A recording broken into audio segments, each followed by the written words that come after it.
It's Hikaru Nakamura versus Wesley So, two of America's top grandmasters facing off against each other. D4 by Hikaru, and let's get it cracking. What a game we have on our hands at the Tata Steel Chess India. The time control is 15 minutes plus 10-second increment. You can see there Hikaru just trying to get a feel of his environment before the game begins. Wesley So is completely focused in his typical pose of thinking, goes d5. What does Hikaru do now? Does he go for the London system? No, he plays c4. We have the Queen's Gambit on the board. And Wesley declines it with e6. Now in such positions, you can see Hikaru is thinking about various transpositional possibilities. You can go knight f3, you can go knight c3. He goes knight to c3 and Wesley plays knight to f6. Hikaru takes cd5, ed5. We have the Carlsbad structure on the board, bishop g5, pinning the knight. The threat now is to take on f6 and take on d5. Bishop b4 played. That is the Ragozin territory. Knight to f3. And Wesley plays his pawn up to h6. White has a few options. He can take on f6, but he goes bishop h4 and keeps this pin, and black castles. You can see that generally when you castle, you are irritated by this pin. But Wesley is very well prepared and he's okay with that. He goes bishop to f5. Gets his bishop out on a good square. Bishop e2 by Hikaru. You don't really want to play bishop d3 and trade off those bishops. Knight bd7. And now the knight jumps back to d2. Black goes pawn to c6. Very solidly played opening. And now bishop to g3. If you think about it, black has got everything that one could desire out of the opening. The rooks are connected. The king is castled. Everything looks good. Queen b3 now played. And now Wesley goes knight b6. His point is that after a3, he can just bring his bishop back to d6 and he doesn't have to worry about the b7 pawn. White castles. And now rook fe8, putting the rook on the semi-open file. It's a very maneuvering game, this one, with almost all the pieces on the board with just one pair of pawns traded. Bishop d6, you trade the bishops, queen takes d6, and now a4. Very interesting. You want to push a5 and win the pawn on b7. Rook b8 played by Wesley and a5 by Hikaru, gaining more space. His play on the queen side looks pretty strong here, and he therefore wants to trade the queens as well. And generally in such positions, black plays on the king side and white plays on the queen side. That's the reason why Wesley keeps the queens. Rook f e1, the queen on e6. You can't really feel that an attack can be launched here, but now look at this. Knight e4 played.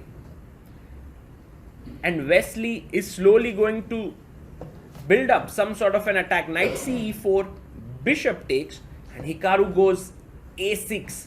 He's softening up the queen side. Wesley goes b6. The c6 pawn is slightly weak. And white's position is definitely preferable. Rook a c1. Maybe not the most accurate move. Bishop f5 was a nice move by Wesley. Now b4. And you can see what Wesley does. He goes queen g6. Now he may want to get his rook up to e6. Rook to c3.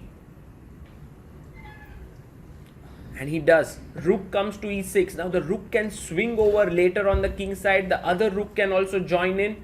There is pressure on c6. But for now, both the black pieces are controlling it. Rook c e8 played. And now bishop f1. So white is trying to break through to the queen side. But Wesley says, nothing doing. I'm playing b5. I'm getting my knight to b6. And the knight to c4. Queen a5 played by Hikaru. And knight b6 by Wesley. Knight to f3. And now Can he jump with knight c4? Yes, he does. Knight comes in to c4. Queen moves into c7. He plays rook e7, hitting the queen and the pawn. And Hikaru goes queen g3. But now, after the queen trade, things have changed a lot. All of a sudden, the queen side weaknesses are gone because the knight is sitting so well here. And after rook b8, what is happening is that the a6 pawn is all weak. Rook b6, he's threatening bishop c8, and the pawn on a6 has no one to defend it. Knight e1. Is Wesley going to win a pawn? Yes, he is. Bishop c8, attacking the a6 pawn. But Hikaru thinks that there is enough compensation. He plays rook c2. But it is clear that Wesley So has won this battle here, where he has traded the queens and won a pawn. Rook takes a6, rook takes a6, and white, although has compensation, does not have a very clear way of regaining the pawn. Bishop goes back to c8, rook a2. So you see the knight is coming to c5, the rook is not allowing the pawn to come up. So definitely a lot of work required to convert this extra pawn.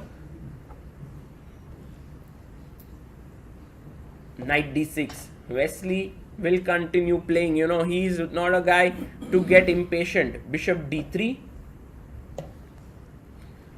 Now we can bring in the king. King e8 played here. Perhaps rook a5 is a possibility, but he goes king f1. And now the reason why I wanted to put my rook on a5 here is because when he plays a6, I can take it. You know, that's one of the things. He plays king e2, and now this allows Wesley to go a6, and he does. Wow. And the point is, now if you take, I have rook a7 and your rook on a2 is hanging, so you can't do that. f3, f5, stopping any kingside expansions. Black is making some serious progress here, gets his rook to a7. Now the king is coming in c7 to b6. The extra pawn is suddenly going to start to count. Yes, he does. King c7 played. Hikaru in big trouble now.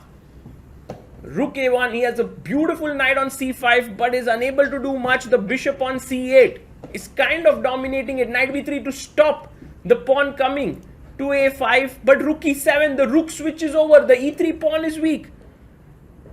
Where do you go? Yes, he goes rook e1 to defend the pawn. But now can you go knight b7 with the idea of a5? Yes, he does. Knight b7 played. Wesley So is showing some brilliant positional chess.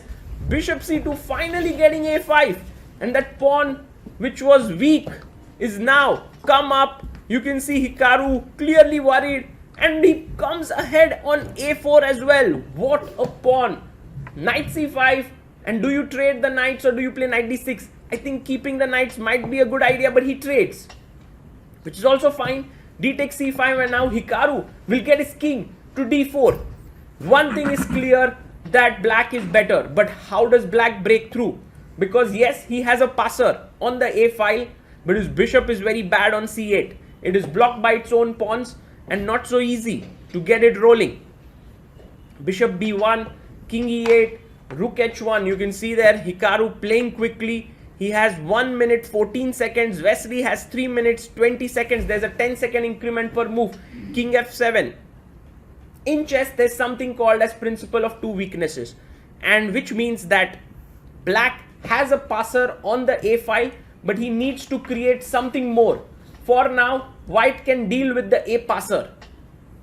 So what Wesley is trying, and what he should be trying to do, is create another thing on the king side. Maybe a passed pawn, maybe some weakness.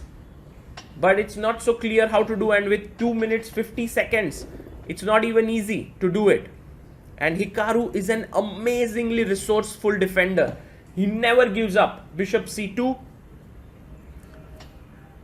bishop d7. But first thing that you do always in such positions is be patient. And that is exactly what Wesley is doing. He's not hurrying up. He's waiting. He's trying to figure out some way, and maybe then push the pawns. Now is the time. He goes h5, rook h1 played. Now bishop to e8. Where is this bishop heading to? It's not so clear.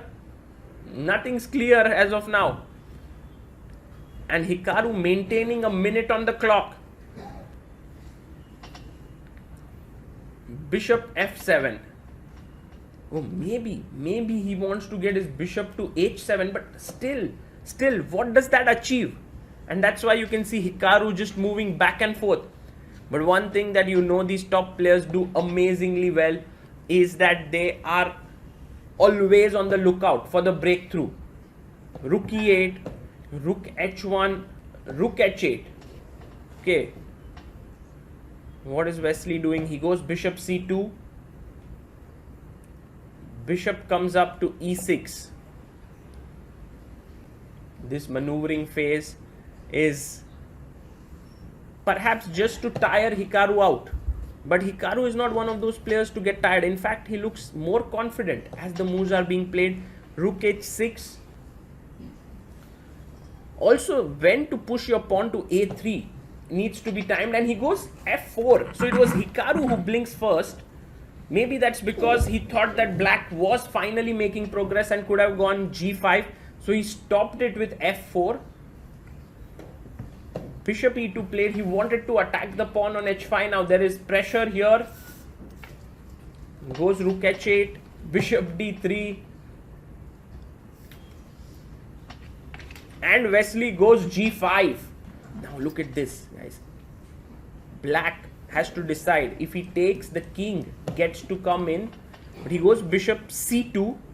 But now rook g8. And the thing is, either the e file will open up or the g file will open up. So something will give way. a3 finally played. Bishop b3. Rook e8. Bishop c2. Now Wesley goes a2. Oh my god. His pawn is weak. But the rook is entering from here. Oh, this is serious progress that has been made here. Bishop g6. But now fg5. No, Hikaru could have taken fg5, king g5 and gotten in with his king here. But now Wesley takes, g takes, h4 played. Bishop f3. And bishop f7, and look at this calm move. The bishop is looking at the pawn. He's x-raying at his own pawn. But there's still not an easy way to break through. Bishop d1, because you can't go to b3 a4. The rook does not have too much to do on this third rank. At the same time, the black king cannot enter. So where's the breakthrough again? That is the question. Bishop e2.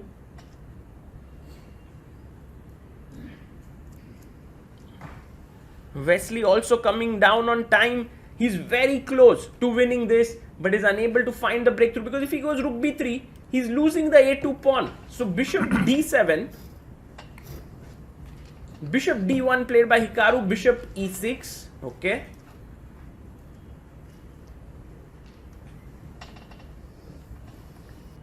And Hikaru has 1 minute 4 seconds. Wesley has 1 minute 48 seconds. Bishop c2.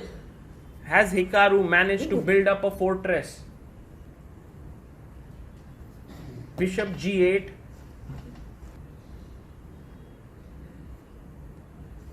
Now the bishop comes to d1. Bishop f7. And the bishop comes to f3. Rook a4. King comes back. So still, the breakthrough has not been achieved. But h3. Wow, what a move by Wesley. He needs a breakthrough there. But what's his idea if you take the pawn? How is he going to break through? Because gh3 is forced. Otherwise, the pawn comes to h2 and h1 queen. Hikaru is thinking here, what does he do? He takes, g takes h3 and another pawn sack d4. King c2. What a move that was. If you had taken e d4, there was rook a3 check winning here. King d4, b4 was hanging with a check. d3 played. King c3. Wesley So, by sacrificing 2 pawns, has managed to create the breakthrough that he needed. Rook a3, and now look at this bishop here standing and defending the pawn. It's all over. King d4. And now rook to b3. Very important. Rook takes b4. And now this is hanging. And he resigns. What a game by Wesley So. Phenomenal performance. And showing some brilliant play in the Queen's Gambit decline from the black side. Teaching us the power of patience and also slow positional play.